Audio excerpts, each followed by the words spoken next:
Okay, well, hello everybody, and welcome to another presentation in the series of FusionReactor webinars we've been doing. This one will be on FusionReactor log analysis via Excel.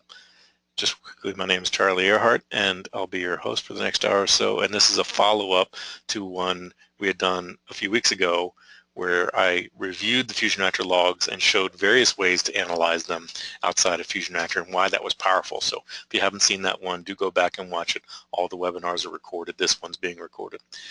But this one is to continue that conversation because I started to get into showing Excel and the powerful benefits of using Excel to analyze the FusionReactor logs, but we ran out of time and had to cut it short. So this is a whole talk just on that, and on not just clever things you can do to answer questions that you would otherwise maybe have a hard time answering, but to show you as well some Excel specific tips that'll make working with the logs easier. So that's what we'll talk about in this next hour. Again, my name is Charlie Earhart. I'm an independent consultant. I don't work for the company that makes FusionReactor, but I'm a big fan, have been for 10 years. Love the guys, they're great. Love the product, love showing it off. You can find out more about me and my resources at my site, carehart.org. And I just spend my days focused on server troubleshooting, and I help people solve problems with FusionReactor or whatever server monitor they have every day. And then about once a week, I'm helping people see how to use Excel to look at something in the logs that's otherwise difficult to find. And so that's another reason why I'm motivated to share this stuff with you. So just after some quick introductory stuff, I want to review some of the key points that we shared in part one, especially the things that make it important for us to go forward. So even if you haven't watched part one, I hope you will at some point go back and watch it. But even if you haven't, I'll give you the key things you need to know. And then the most important thing is to understand how to get your data, how do you get your logs into Excel? And there's a couple ways, and they may not be obvious to you, so I'll show you that quickly. And then this is the part where, you could ignore this, but you'll make your life easier if you see some ways to prepare how this data is displayed in Excel. Just a couple of tricks that once you know how to use it, you go, oh man, that makes life so much easier. And then we'll really dig into using Excel to analyze the data, and in particular filtering the data in many ways. And you may have been using Excel for years and never knew about the filtering features, or maybe you knew about them, but I might share some tips that'll make you go, wow, I didn't know it could do that. And then we'll see especially how we can use it to get meaningful information out of the data in FusionReactor's logs, maybe answer questions you've had that FusionReactor didn't answer for you, because it doesn't tell you everything. There's reasons, and we may get to that later, but it's just they can't, it runs inside your JVM. They have to limit what they do in there. So anyway, we'll talk about what you could do in Excel. And then, you probably know that you can sort and chart data with Excel. I'll show you that briefly. And then many people maybe use Excel for years and never knew about pivot tables. And they're a really powerful way to do some analysis. There's some things that you just can't do from filtering and sorting alone. So we'll show you using pivot tables as we wrap up. And then I want to mention a couple of things, like if you log your queries, how you could do even more cool stuff. And then finally, how there's a tool called Fusion Analytics that could make this job a lot easier and save you using Excel at all. But for those who don't have it yet, I want you to see what you can do with Excel with the FusionReactor logs. And then, as always, try to leave time for questions and answers. So quickly, the introduction is to say that we presume you already use FusionReactor, so if you're new to it, this isn't the right place to be coming in, but you'll still get some value if you're coming in. But maybe you're not using it, or especially the logs, as much as you could, and to as full extent possible. So that's why we want to talk about this. And maybe you don't yet appreciate the opportunities for analyzing those logs in Excel. And I want to throw out too, because some of you maybe don't use Microsoft products, or you're not a fan or whatever, you can use OpenOffice Calc or LibreOffice Calc, which is the open source version of these tools. Most of what I'll show you will apply to that. And then you may know Google Sheets is the spreadsheet in the Google Docs platform. So you can do this stuff online as well if you want to. Much of it will apply in there. But I won't be showing those particularly, so I'll leave you to connect the dots yourself. Speaking of connecting dots, I want to clarify that FusionReactor and the things I'm going to talk about can be used with pretty much any Java CFML server. So for any of you that may be Java people, a CFML server would be like ColdFusion, Lucy, Rilo, Blue Dragons, Java Edition. And then for those that are CFML folks, if you didn't know, FusionReactor can be used with any Java server, Tomcat, Jetty, JBoss. So there's value to both audiences. And again, we are recording the presentation, so you'll be able to come back and pick up on some of the details later on. So quickly, as a reminder, in the first talk, I especially talked about the benefits of the FusionReactor logs. I talked about why they exist, how they exist, where they are stored, how you could configure them. Those are all things that you should look at. And then I talked about how you can access them both through the file system and through the web interface. I'm going to show you, looking at my FusionReactor web interface, and I'll download one of the logs, and so you'll see how that works if you missed it, and then we'll just start working with one of those logs. And I mentioned as well that there is online help for all of the FusionReactor logs. A lot of people don't know this. They try to use the logs and they're looking at them and going, what does this column mean? What does that column mean? So the FusionReactor logs are online, and you can just Google FusionReactor logs, and this will be among the things that comes up. And by the way, I'll point out here that I show FR6.2 because when I did this talk last week, that was the latest version. If you haven't heard, this week FusionReactor 7 has come out. And it won't change anything we're going to talk about, but other than there may be some new logs to look at or perhaps some changes to the logs. But anyway, whatever version you're using, go to the help. And I showed in the presentation I can go to the FusionReactor menu in the top left corner and just choose help, and it opens the website to look at the help. And here's how to see, in particular, the log files. And in that display, it shows you each log file in FusionReactor, and then you can pick one, and it shows you each column with a description and a brief word, a phrase to identify it, as well as not only the relative number of each column in the log, but also the cell identifier. If you were to import it into Excel, literally these help files tell you column A, B, C, D, all the way up to Z, and then it becomes AA and AB and so on. So yeah, check that out. Now, another thing that may be interesting to some of you is that when you're working with things like spreadsheets, it could be helpful to put a header line at the top of the cells to show, or top of the rows, I guess, to show what is in those columns. And there is an open source project out there. You can see here it's at GitHub, and he was endeavoring. I can't see his first name. It just says JC, so we'll assume that's it. JC put this together a couple years ago. He started working on it. He hasn't really followed up, and it's kind of I've offered some updates, and he hasn't accepted them. So I'm thinking he's maybe moved on, but maybe I'll start another one if I can't get that going. I'll fork it. But I did post examples, and I'm going to use one in this talk, so you'll see what I'm talking about in a little bit.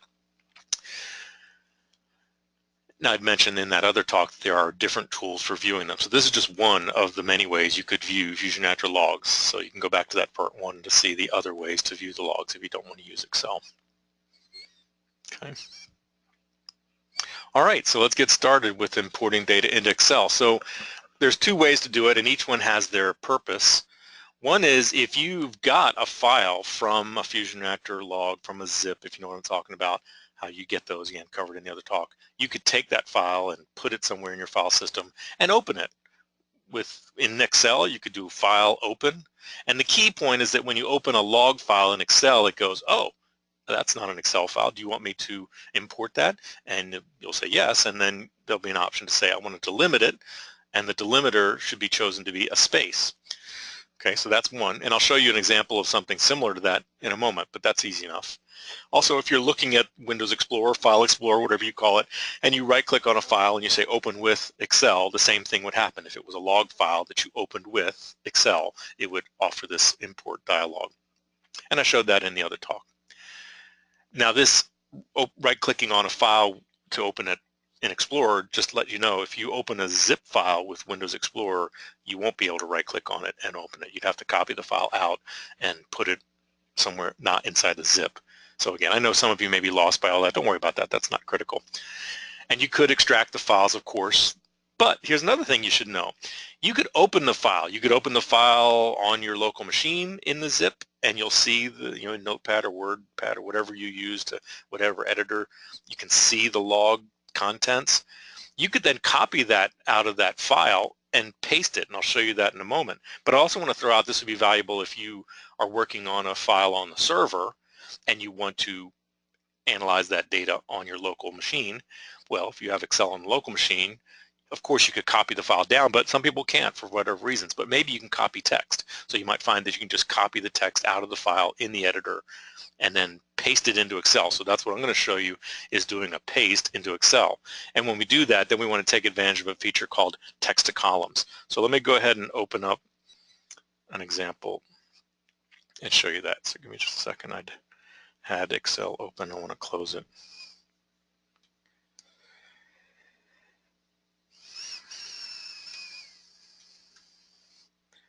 So I'm starting fresh. Okay.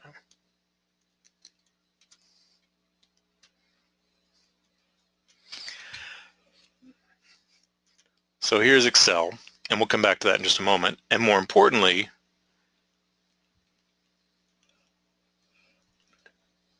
here's my FusionReactor on my website. You guys can't get to it, but the point is, on your website, you would come into FusionReactor, and down at the bottom left corner is logging. And when you choose logging log archive, it shows you a list of all the zips, which by default, the way FusionReactor is configured, every hour on the hour, it zips up your log. So here today, this morning on my server in Eastern time zone, it's got a zip that was at 9. That would cover 8 to 9, and then 8 covers 7 to 8, and so on and so on. So I could pick any one of these, or I can go back to a previous day and pick them, or I can use the calendar. Again, we covered this in the other webinar, but I'm just going to pick something randomly in the middle of the day yesterday, 5 o'clock, just because I need some data, and it's not important which data I have. So I click on the zip, and I get offered, depending on your browser and your operating system, it might just download it, or it might ask you what do you want to do with it. So you could save it, of course, and then you could open it. I'm just going to go ahead and tell it to open it, and I'm going to tell it to open it with Windows Explorer. This is a zip we're talking about. So Windows Explorer knows how to open zip files, and in a moment it's going to pop up ready for display. There you go, and there's that for you guys. So I'm going to go into this directory. There's always a FR log rotator plugin, and then here's the FusionReactor logs. So we've talked in the other presentation about the logs and what they are and why they're important, and there's many of them, and they're useful. And some of you may notice that some are new and different, and that's because, again, I'm running FusionReactor 7 already, so you might see some that are different. But the request log is what I want to focus on today, just because that's a very common thing where you might want to understand, hey, what's going on with my requests? Which ones are taking a long time? Which ones are doing a lot of queries? Which ones have too many requests from a given IP address or whatever? So I'm going to open it just to show you guys, if this happened to you, you were looking at, say, the display of a log on your server, and you wanted to bring it over to your Excel. So here's my log, and if you just quickly, it's every request. When it starts, there's executing, and when it ends, so there's one with that 57 starting and ending. Here's 56 starting and ending. I'm not going to go any further than that. But the point is, I'm going to copy all this to the clipboard and go back to my Excel. And for now, I'll just do a blank workbook. So when you open up Excel, the first choice you have is to do a blank workbook.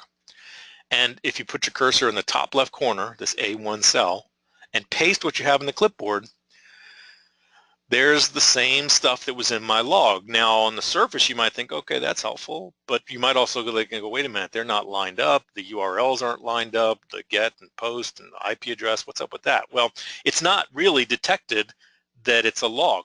I said if you said file open, or if you right-clicked on the file, it would detect that it was a log. But in this case, it's just a paste, and it doesn't know what to do with the paste. But we can tell it what to do. So what we do is, again, if you have any trouble, click on the cell. I would just click on the top leftmost cell, and then go to Data, Text to Columns. Data, Text to Columns. And the purpose is, it then opens up what looks like the import wizard, and again we would say it's delimited, and it's delimited with a space. On the next thing we say space, because there's a space between all these columns, and that's it. I don't need to do any more. I can just say finish. Sorry, I hadn't selected everything, so I didn't think that was necessary. That's interesting that that happened. But anyway, I was going to talk about this later. You can do a Control A, but notice it doesn't select everything. If I do Control A again, sometimes it will select everything. So if that works, great. Control A twice, that'll select everything. If it doesn't, you can just click this thing in the top left corner, this little button right here. That would select everything. So again, now if I go to Data, Text to Columns, Yeah, that's funny how that worked. I'm just going to undo that first line that was done. I'm going to select it again and do text columns. So it thinks I've selected more than one column. I guess that was so weird. I'm going to do it like that. I mean, I've not had this trouble before, but that's okay. This is the way everybody learns. So I've selected one column this time. It automatically selects all the rows. That's probably all that's necessary. And perhaps it's implicitly done that usually when I've clicked in there and pasted it. But anyway, the point is A is selected, all the rows are selected, and I'm pretty confident now that this will work. There you go. And we want to say delimited. Space delimited, it remembers that, by the way, which is nice. As long as we have Excel open, it remembers that. And boom, this is the key point. Yay, applause for Excel. Now each of these is in its own column, and that can be really helpful. And we could start to do things like widen it so we can see the full URL, or widen it so we can see the IP address. We'll come back to some other formatting in a moment, but that's how you can get them easily into Excel.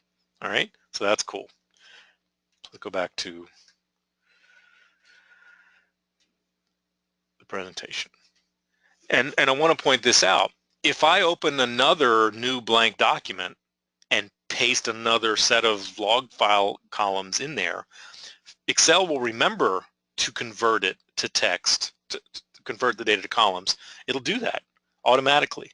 And it doesn't matter if it's a different log. It could be, the FusionReactor resource log or one of the garbage collection logs. It wouldn't matter. Just if it detects that you're pasting in something that looks like a space delimited set of log file columns, it's going to automatically convert it as long as you've got Excel open, which is nice. So once you get that working, subsequent paste will just remember it, which is nice. Alrighty, so I started to show you some things that we could do so we could expand and resize the columns. That's easy enough. Next is we might want to format the columns. Let's go back, and for instance, if you look at this, for those who've worked with these logs before, you know that this is the date and this is the time. And you might think, okay, that's midnight, right? No, this is not midnight. I picked the middle of the day. I don't know why Excel doesn't do this. I think it's like it shows a relative number from the start. But the point is, if I select this cell and right-click on it and go to Format Cells and change it to a time, and again, I know I might have gone through that quickly. If you looked away, just watch the recording later. You can get it.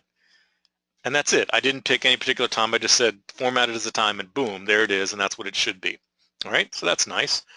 And there's other things you might want to do, like you'll learn as you study the logs that this column after the URL in the request log, this is the duration.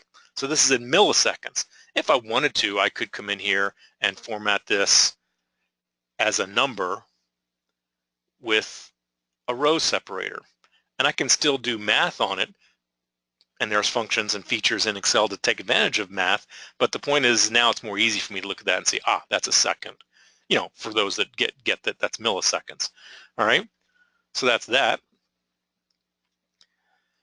And then there's some columns in here that we don't really need to really pay attention to, like C and D and E. You could look in the logs to see what they're about, but trust me, they're just not interesting to what we're doing typically. So I'd rather not see them. Now you could delete them, but if you delete them, then these cell headings will change and now they won't line up with the online help. So I wouldn't delete the columns, but you can select them, and if you didn't catch it, I control-clicked, and you can do shift-click if you know what you're doing. But anyway, I selected the 3 columns I wanted to hide, and I just right-click on them and say hide. And now they're gone from the display. They're still there, but they're just gone from the display. And the headings you see have gone A, B, F, which we want. So that's nice. And then as I scroll to the right, going from column to column to column, look at the left, you see that A and B and F and G are scrolling off to the left of the screen. And if I'm trying to look at some data about a particular request at a particular time, and I'm wondering, what time was this request at? I look over there at column A and I don't see the time. So this is a common Excel feature. Some of you go, everybody knows this. No, everybody doesn't know this. So what you can do is you can, we want to freeze it so that the date and the time stay in columns A and B, regardless of me scrolling to the right. Now you might think you'd highlight the columns and right-click it and choose freeze. For some reason you don't. What you want to do is you want to click on the row.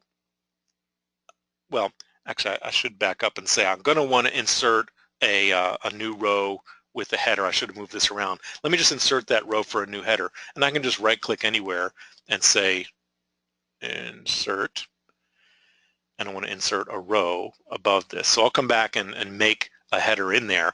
But let's just say I'm going to have a header in there, and I want that to be frozen, and I want these columns to be frozen. Well, I put my cursor to the right of the columns I want to freeze and below the row that I want to freeze. So I'll just put it in this cell, and then you go to View, Freeze Panes, and there's a couple choices. You could just freeze the top row, you could just freeze the first column, but if I want to freeze particular rows and columns, again, I put my cursor in the cell below and to the right of what I want to freeze, and I say Freeze Panes. And so check it out. You can barely see it, but there's a little bit of a bar there, and that's showing me that those are frozen. More importantly, as I scroll to the right, A and B remain in place, and as I scroll down, the header remains in place, and that could come back to be beneficial. All right, so that's freezing columns.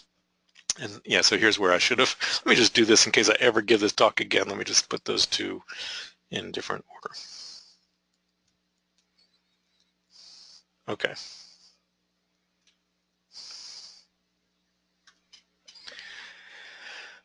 So adding a header row, you saw how I did it, okay? And then I'll go get the data now. So if I go backwards to that URL I was showing you guys,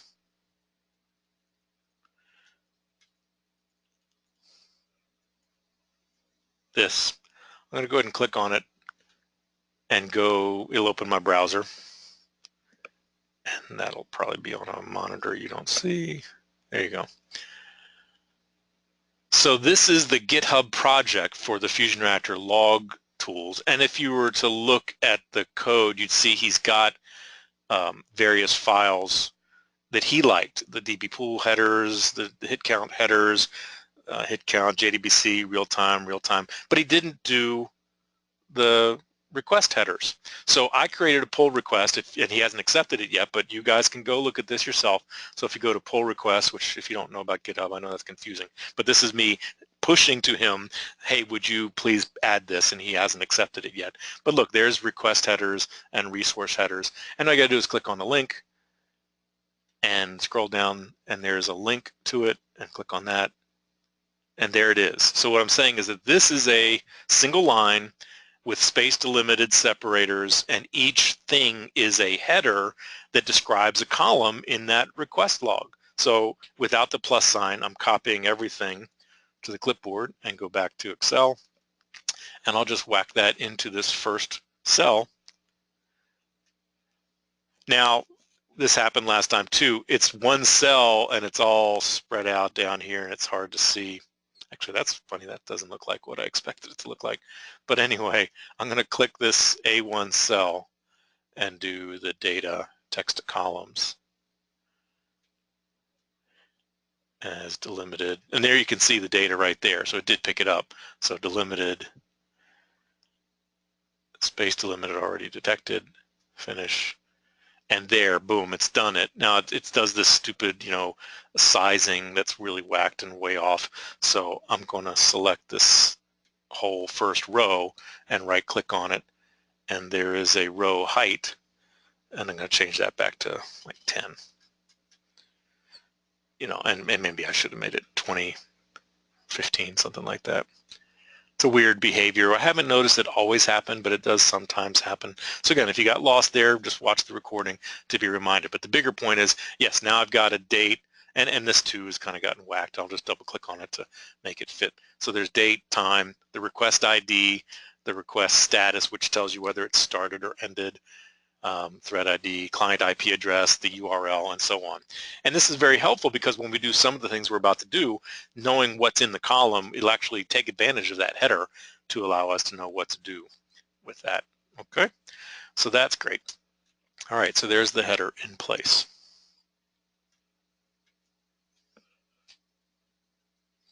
Sorry for that confusion. And I had already mentioned this, but I want to repeat the point that sometimes you're going to want to select all the rows and columns, and you might think, well, I'll just put my cursor in there and do a Control-A. And sometimes you'll see that it only selects some of the columns. And if you do a Control-A twice, sometimes it does not select all the columns. This time it did. Again, I don't know what it is. Sometimes the Control-A works, sometimes it doesn't. But what definitely works is if I just click on this little icon in the top left corner between the A and the 1, that selects all. Okay? Good for you to know. Alrighty, let's now move on to the cool, powerful stuff of filtering. So it's the data menu and filter. And one of the cool things is if I, for instance, click on, you might have wondered what some of these columns are about. So for instance, if I look at the request method, some of you know that request methods are gets and posts, but if you wondered, are there anything else in there besides gets and posts? And I'll just widen that so you can see it's called request method. So if I click on the header of the column, this K, and click filter, it's very subtle, but it's added a little drop down there. And that little drop down, when you click on it, it now shows you all of the values in that column. And that can be very helpful if you're wanting to look at things like this where you don't know what the different values are. So it shows you what they are. More importantly, I can unselect them and say, show me just the gets. And I click on this or sorry, the heads I'm picking. So just show me the heads and I say, okay. And now my list has been changed. Look, lines 1 through 2 through 24, they must have been gets or posts because they're not here anymore. Line 25 is a head. Isn't that cool? So you could start to limit things this way. Now you might think, oh, that's really neat. I see over here that there's executing and completed. I'd like to just focus on the completed ones. Can I just click on G and go to filter? That didn't work. And in fact, oh look, it took away the gets. So unfortunately, if you click on the headers one at a time, each time you choose a filter, that one gets taken away. So let me show you a different tip. If I don't have any header selected and I click filter, it selects all of the columns and they're all filterable. And not only are they all filterable, but let me slide back over to the left some, not only are they all filterable, and I can say show me just the heads, so I'll just do it this way too, it doesn't matter. And again, I'm not saying that heads are important to you, but whatever analysis you want to do, whether it's on the URL or on the query string or whatever, the point is it's very easy to do this sort of stuff. So check it out. I'm limiting it to the heads, but more than that, I'm going to come over here to the request status and I'm going to limit that to just those that are completed. I don't want to focus on the start of the request. I want to focus on the end of the request. So look, now I'm only seeing heads that are completed. And so you see this is starting to be like doing database analysis, SQL. It's not SQL, but I basically said select star from this thing where request method equals head and request status equals completed. And of course I could have picked more than one, like I could say heads or posts. You're allowed to do that. Sure. Now you don't see any in there, but there's heads and posts in there now. So that's cool. Well, it gets even better because these numeric columns, you can do more than just pick values, right? It would make sense to look at the values. Remember the M column is the execution time, and my header now tells me that. It's execution time, in milliseconds. Well, not only could I, you might look at it and go, I don't want to pick unique values, that's pointless. And you're right, that would be pointless. But look, there's filters for the headers. So I'm going to filter for those that take more than 1 second, so greater than or equal to 1,000. And now I'll only be seeing, and there weren't any. In fact, now that I think about it, the heads don't usually do a lot of work, so that wasn't useful. But I'll make it be, I think if we just scroll down this list, we could see that the highest value was 828 milliseconds. So look, I can clear this filter. And now it's back to all of them. And then I can say numeric filters greater than or equal to or greater than, doesn't matter, 800. And I think that would be only one. There you go. So now you see we've done basically a threefold select of things that were head or post, things that were completed that took more than 800 milliseconds. And not that these are useful specifically for you, but you can see how you could use this to do whatever sort of analysis you wanted to do against things like this. Isn't that cool? So there's the reminder that if you don't select a column, when you click filter, it does it to all the columns. And it remembers as you go from column to column, it remembers the filtering. And we've seen that. You may need that. And we've seen numeric and text stuff, and just so you know, let me undo, for instance, this filter, clear the filter for request method, and I can do powerful things with this, like starts with, in fact, let's do it this way. I want to say, show me the ones where the URL starts with www, HTTP www. So I'm going to say begins with HTTP www. And now I only see those. Okay, that might be useful. There might be, you know, maybe one domain that you want to focus on. You can get rid of the other domains. And there was support for ORs as well. So if you wanted to get tricky, you could. So I'll leave you to explore that. Okay. So boom, cool, neat stuff that you can do. One other thing I wanted to show you with date filters, it's not as useful for us since we only have one day in here, but notice that it automatically detected that that was a day within a month, within a year. And if you had, yeah, and you could, you know, conceivably you could paste in multiple logs, or you could pick a log that goes back over days. Maybe it's a different log than FusionReactor logs, you know, but some logs could go back days, and yeah, you could start focusing on just those of a particular day, of a particular month. It automatically knows how to do that. And even more cool, you can see tomorrow, today, yesterday, next week, last week, so on. So, you know, Excel is really smart about doing analysis of things. And there may be more that I haven't even come across. So check them out. You might find something cool. Now, one other thing I want to show you is, remember back when I started, and in fact I'm going to undo, just Control Z. Control Z will get rid of the various things I've done. And when we see all the header filters go away, we know we've gone back to the beginning. There you go. So we're back to where we started with nothing's filtered. And there was a clear, sorry, I could have clicked clear and that would have cleared all the filters as well. You don't have to do an undo. Anyway, another thing you might want to know is what are the unique values, and I just want you to see that another way to do it, it's not as useful for what we're doing, but I want you to know that it's a possibility. If I right click on a cell and say pick from drop-down list, that shows me all the values, get, head, and post in this case. Now the purpose for this is if I wanted to change it, if I wanted to change get to head. Now that doesn't make any sense in our log analysis. We wouldn't want to do that. But if you're doing data entry, that's its purpose. So I just want you to know that's an option. It's there. But don't get, you know, confused about it. You probably don't want to do it. But if you just want a quick way to see what are the different values, like there's an option which I talked about in previous webinars to have FusionReactor track the user agent. Track the user agent. The user agent is what kind of browser or bot or spider visited the website. And each request, it tracks what the user agent was. Well, I could right click on this if I just wanted to quickly see, what kind of user agents do we have? And sure enough, there's a weird thing called a Live Advisor, AOL Reader, Blog Lovin', Blog Trotter, all these different kinds of things way before we get to the different Mozillas and the Chromes and the Firefoxes and stuff like that. So I'll leave you to explore that on your own. Just want you to realize that that was a quick way to, you know, filter the data, as it were. It's not changing the display of the data, it's just letting you see the data.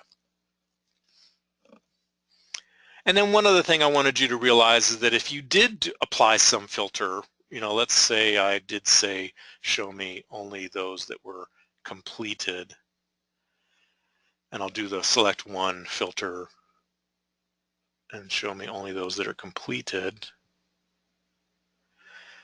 And we see again that there's a gap now, 1, 2, 5, 6, 8. So I'm only seeing completed ones. Let's say you even did a few of those kind of manipulations to get some set of stuff that you thought, man, I'd like to do a lot of analysis with that, with these different filters applied. I've only done one, but I could have done multiple. So that's not the point. The point is, once you've applied some filtering, if we do the select all and copy, and either create a new spreadsheet, or if you didn't know, there's an option down here just to create a new sheet within this workbook, they call it. So I'm just going to create a new sheet, and if I paste this in, notice I don't see the skipping of the rows anymore. The rows are lost. They're still back here in sheet 1, so don't get me wrong, I can go back and see the full data, but by doing that copy and paste, I've basically created a new set of data, and it's detecting that it's taken a long time, and I'll say, sure, take your time. And I've run out of memory, so I'm not going to try to go any further. I'll see what I can do about that. I thought I'd closed up things I'd checked before we started to make sure I had available memory. But anyway, that I won't be doing too much of that stuff. So anyway, you see how it loses the formatting, so I'd have to just come back in here and, for instance, double click on that to widen it. And oh, it's really being slow because that should have been instant. This should have changed by now. I'm so sorry, gosh. This really is a doomed presentation. Like every time something can go wrong, it goes wrong. Let's see what else I can shut down.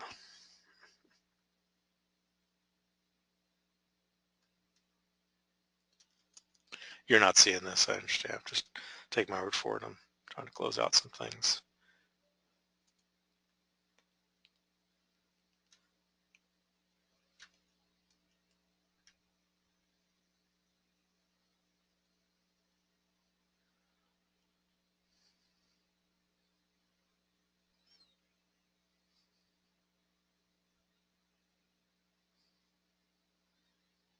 Okay, that should have helped. We'll see. Okay. All right, I'm going to have to close Firefox, which means we'll lose some of what we were looking at a moment ago, but I can get back to it easily if I need to. Probably won't need to, so that's okay. And I'd already closed Chrome.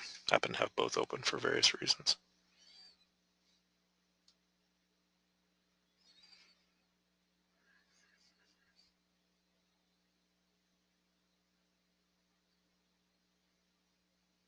And again, I confirmed I had available memory before starting, so this should not have been an issue, but there you go. Sorry about that. So you can see the double click that I did took effect finally, and there's that. So again, we've got two sheets, one that's got the full data, sheet 1, and then one, sheet 2, that's only got the subset of data. And I could also save myself some memory by closing that. You need to close a sheet, you can just right click on it and say delete the sheet. You can also rename them, which could be helpful when you start to have more than one. So even if I'm not going to save this, I could rename this and call it, all data, or with spaces, it wouldn't have mattered. But the point is now I can know which sheet is which. Okay. All right. So let's get back to where we were. So sometimes it can be very helpful to find what rows have unique values. Check this out. What rows have unique values? So for instance, remember we've got a column in there called the request ID. And I had told you that there's a line for when it starts and when it ends. In fact, let me clear this filter. It'll be more clear. So there you go. There's 56 executing, 56 completed. Well, let's just say at the end of life of a instance of whatever you're monitoring, Cold Fusion, Lucy, Rilo, Tomcat, JBoss, Jetty, doesn't matter. Whatever you're watching, you know that it crashed and it didn't finish the hour, and so the log just kind of stopped, and you know there were some requests running, and you wonder what requests were running at the end, because maybe one of those requests that were running was a clue to what went wrong. Now, I just picked a random hour, and I'm looking here, and I see 86 starting and ending. I see 85 starting and ending. There's 87. All right, so there's at least 87 that has not finished, right? There's no more lines below here. And this is, again, just to demonstrate you might have several. But the bigger point is there might be many starting and ending, and then there might be some starting and never ending, but they may be off the top of the screen. There could be, this could go back seconds or minutes, and there was something that started a long time ago. And it's really hard for you to look at this and eyeball it and say which ones have an ID only once. But that's where Excel can help you. Yeah, so check this out. So I'm going to select the cell, and it's not under data, curiously. It's under home, conditional formatting. It's a pretty tricky thing, but once you see it, you go, oh, that's so easy. So go to conditional formatting, highlight cells, more rules, and there's a bunch of choices here, and go to unique or duplicate, and change it to unique. Now I wish it was a filter. That'd be cool because it would just show us them, but for some reason they don't have a filter that does this, or I haven't found it. But what I have found is I could at least use this conditional formatting and change it to a color that I'll be able to detect. So I'm going to pick a standard color like blue and say okay. And now if there's any columns that have a number that only occurs once, it's going to be blue. And we know at the bottom there's going to be the one, and there it is. So again, this is contrived in that this wasn't really a crash, but you can try this on your own with a log when you have an instance that's crashed. I just don't have that anywhere in my past 30 days to be able to show you, because if you take care of your problems, things don't crash. But anyway, so you see how cool that is? That's pointing out this was a query, or sorry, a request that started but never ended. Now I want to say too, just so you don't get confused, and sure enough, there's an example. Here up at the top, there's one that's unique, but that's because it ended in this hour, but it had started in the previous hour. You know, that's harder for us to rule those out. But look, just bottom lines, you can see how that was at the top of the hour. The other one was at the bottom of the hour. All right, so that's cool. I'm going to undo that because I don't want that to be there. And I'll undo the filtering too. Just clear it.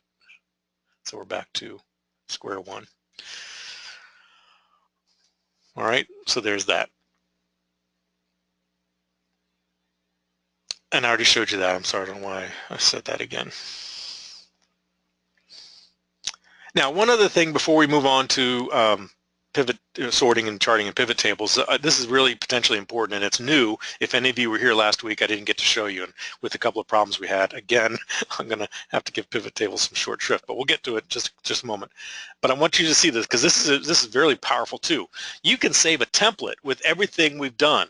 So the putting in the column headers, changing the column paste to be text. So if you paste further stuff in it, it'll remember that. Changing the cell formatting, the freezing and the hiding, and even filters, all that stuff could be saved as a template by doing file save as and say it's a template. And then when you open a file, sorry for the typo, when you open a file, it'll open with that. So let me just show you really quickly what I'm talking about. So if I come back to our spreadsheet, and it'll remember the data in it too. So I'm just going to select, I don't want to select everything, so I'm going to do a control shift end. Just take my word for it, control shift end or command shift end in the Mac. That selected everything except the first row, because I was on the second row in the first cell. I did control shift end. That highlighted everything except the first row, and I'm going to delete it. And then I'm going to do file, save as,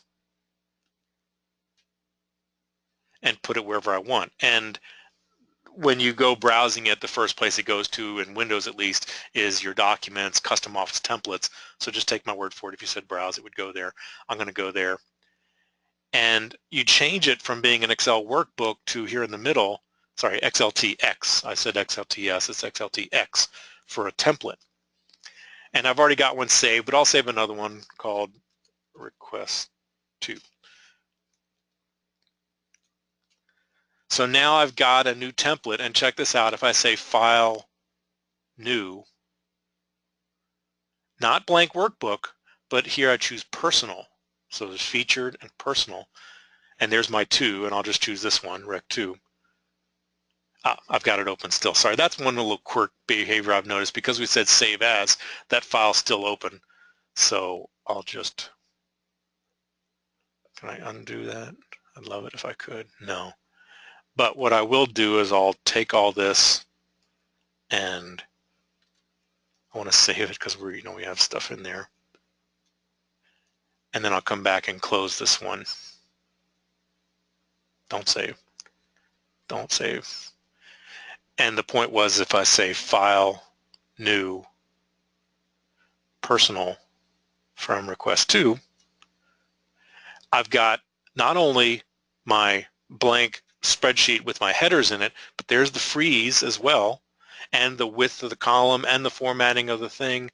And if I come back up here, and I'll just go grab that data that I had earlier, copy it to the clipboard, paste it in, It automatically also remembered to do that, and it remembered the formatting. So all that gets remembered in the template. So this could be a great way to save you time, is create templates. And at some point I'll probably find a way, if I can, to post these up there in the GitHub project, that one or new one I create, where you can just grab these templates and make it even easier to do what you want to do. So I'm going to close this one.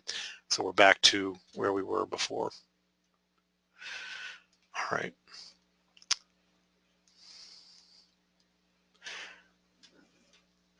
So you can definitely sort data in Excel very easily. It's pretty obvious how to do. I'll just show you really quickly. Let's say I wanted to sort by what were the slowest requests. I could just click that cell column for execution time in milliseconds and come up to data sort, and I could just click on this Z to A, highest to lowest.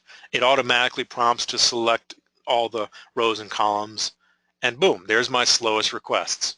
That's nice. So yeah, you can do that. All the rows are in there all the way down to the bottom, but that's nice.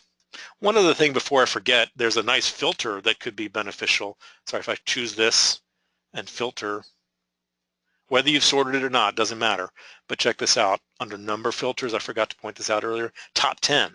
So if I said top 10 slowest, this will only be the top 10 slowest. Or what's, I think, even potentially cooler is you can say not top 10 slowest, but the top 10% that were slowest, which might be a lot. I'll change it to the top 1%, or 2%ers, right? In our current climate, I'm going to show my top 2%ers, and that's quite a few. It just went off the bottom of the screen. So these are the top 2% of my slowest requests. So again, not that that's particularly something you want to do, but you might want to do that with other things. You know, there's other columns in here, which again, the other talks talked about these other columns, but there's a column in here for how many queries did you do? How many queries, not rows, how many queries did you do? And then there is a how many rows got returned across all those queries. So there were 26 queries that brought back in total 163 rows. Sometimes you might want to say, find me the requests that are doing the most queries, find me the ones that are doing the most rows. Okay, so in the interest of time, I got to move on. So I don't know how that skipped ahead, but then you can chart data as well. And I just want to point out, it's not obvious. You go to the insert file, sorry, not file, insert up here, top left, insert, and then you want to create a chart. And it pops up all kinds of charts, and I'll leave you to explore the charts, but you could, you know, pick a chart and create a chart. In the interest of time, I'll say that's pretty straightforward. People have been doing that for years. You can find lots of resources on that. There's also recommended charts that could be useful. Now finally, pivot tables in the bit of time we have remaining. Again, you use the insert. That's what's not obvious. So first, let me come over here and undo some of the stuff that we've done. So we're back to the full data. Yep, down here. Oh no, still I got the sort in there. There you go. Now we're back to the full data, 1,100 records in my case. So I've shown you lots of cool ways to do filtering and sorting, which is great for things that are, you know, numbers or a small number of values. But sometimes you want to do analysis on things that have lots of values, and it's harder to do with those approaches. But that's where a pivot table comes in handy. So I'm going to create a new pivot table. It automatically selects all the data in the column. It automatically creates a new worksheet, and that's fine. So now, remember, I've got two worksheets down here. This is the data. This is where the pivot table will be.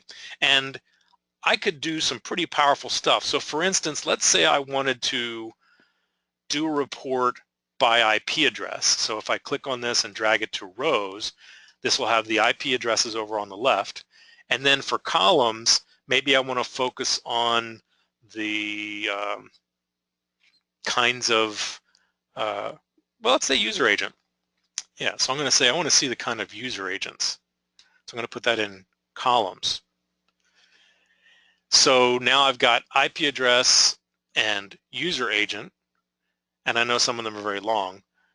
And then for values, if I just even wanted to see how many requests came from a given IP address in a given user agent, I could just pick really any column.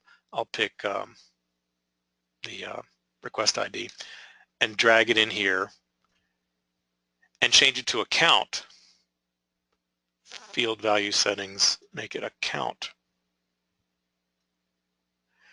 And now it's a little hard to perceive given how wide this data is. I guess that wasn't a great example, but let me just scroll down. There you go. So there I could see that this IP address, there was one request for that given user agent. It's not really a great example. I don't know why I thought of that. Let me show you how easy it is to undo it. So let's say that wasn't a good idea. So I take user agent out of there. You just drag it back up there. Let's say I wanted to do it by request method. Not that that's particularly powerful, but I'll drag the request method in there. And now you can see that it's doing an analysis by IP address, what things are doing gets and heads and posts. And for some reason, the formatting here looks a little bit odd, but I'll make them equally wide so it doesn't look so weird. So now I can see that this IP address did 157 gets.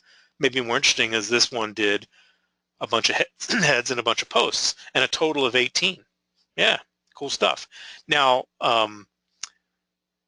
another thing you can do is drag another column like under here and break it down in different ways. So let me think about what might be good, something that's not got too many.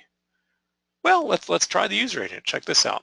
So I'm going to drag the user agent also into the rows, and now look what it's done. It said for each IP address what user agents did it do, and how many did it do. And I'm going to resize this because I know that's a little wide. You can't see. I think I had this trouble last week. It's really hard to resize that. Yeah, you don't see it. Let me just right click on this and there's no size. Yeah, there's no size thing, but maybe I can grab it. I'm just trying to get the thing to grab and bring over. Goodness gracious. Excel, why you do these to me? Column width, there you go, sorry. So you pick the heading and then choose column width. And I know these little annoyances can make some of you go, oh, I'm not even gonna bother. But once you see how to solve them, just go back and watch this video, you'll be reminded. So now check it out. We've broken it down by IP address, what user agent they use, and how many requests they did of the different types, okay? And this could be interesting, for instance, to scroll down here and go, huh, why do I see multiple user agents for some IP addresses? Now you could think maybe they're people behind a firewall and they're both behind the same firewall. But sometimes I've seen some where there's a big, large number of different user agents from the same IP address, like that right there. And yeah, maybe this is a bunch of people behind a firewall, but I think instead this is some knucklehead who's sending crap requests to my server and he's trying to throw me off the trail by saying, oh, I'm different user agents, really, I'm nothing to worry about here. So one thing I can do is select that data. I hit F2 to get it. You could also just click on it and it highlights it up here. But look, I've copied that IP address and I'm going to go back to sheet 1, and remember the trick I showed you before? I can come in here and filter it. So data, filter.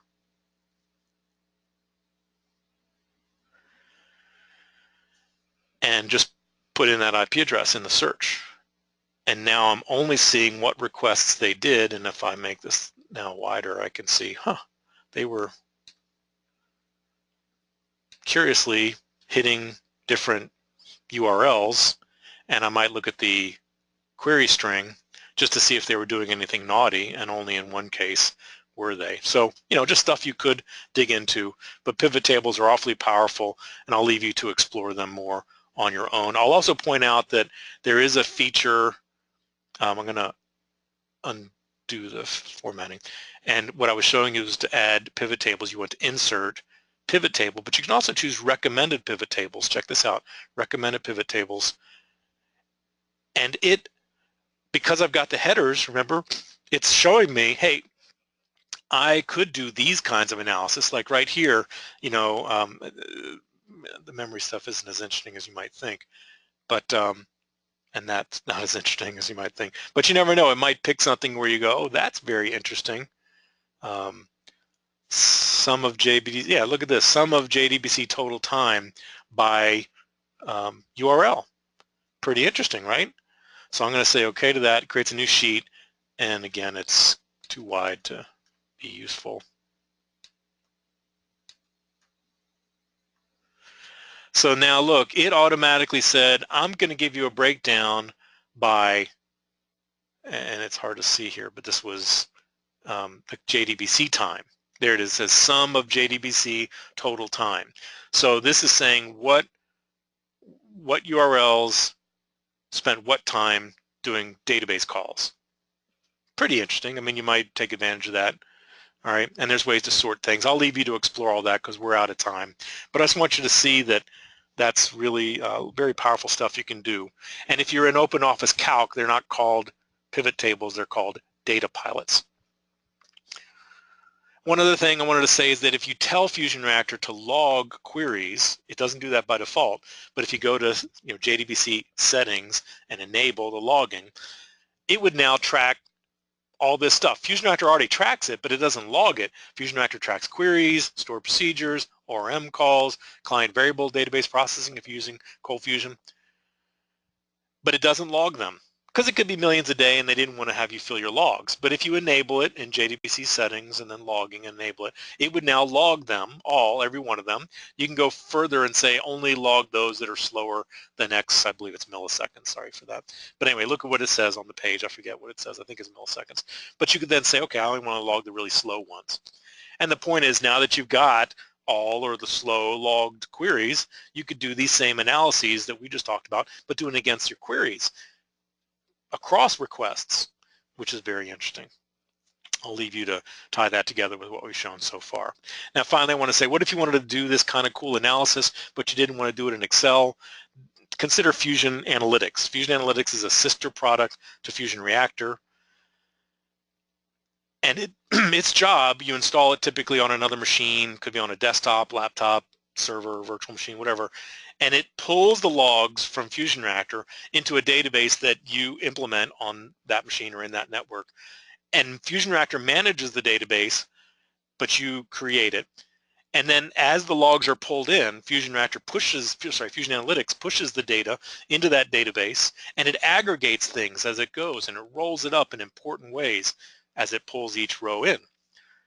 And then it, more importantly, provides a very powerful and alternative interface to FusionReactor for doing the kind of things we're talking about. So for instance, there's already reports in there by IP address, by what request used the most queries, did the most queries, brought back the most rows. That stuff's in there. You might say, well, why isn't that in FusionReactor?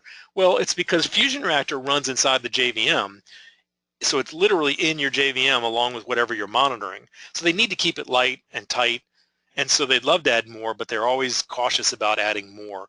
But Fusion Analytics runs on its own box, totally separate, usually not even on the same box, but anyway, it's a separate process, not in the same box typically, and therefore it can do more powerful things. And it can roll the data up, put it in the database, and more importantly, present a powerful interface to look at the data many, many ways.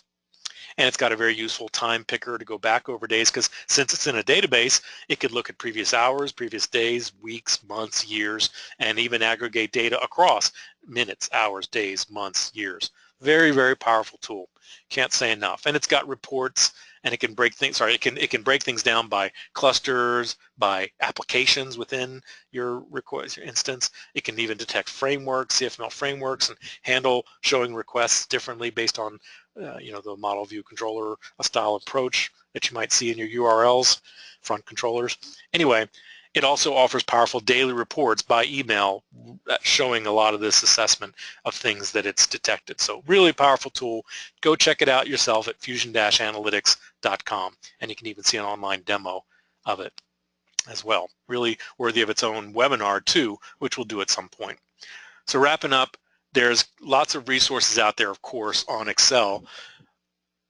Usually if you do searches, you'll be led to Microsoft Docs, and they're substantial and they're good, but sometimes they're not as nice in holding your hand and focusing on a key point as they could be. They try to be very complete. So one thing I found is a site called exceleasy.com, and it talks about a lot of the things I showed you today, but it'll have just a few screenshots and specific steps to follow. So I definitely recommend you check that out. It's all free. And then you might like videos, and if you want to, you can certainly find lots of videos on YouTube.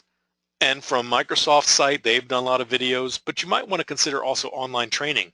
Sites like Udemy and Pluralsight and Lynda all have Excel training and often get into these more tricky bits that aren't as obvious, and that's why they have the training on them.